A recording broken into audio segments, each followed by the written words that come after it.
Eto ha, abot kamay.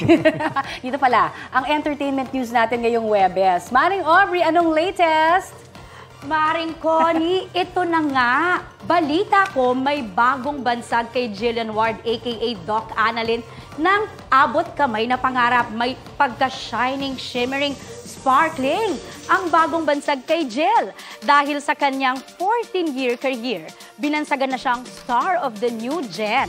5 years old si Jillian nang bumida sa iconic cinenovela na True This Liit.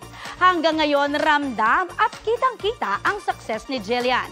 Lalong-lalo na sa GMA Afternoon Prime series na Abot Kamay na Pangarap.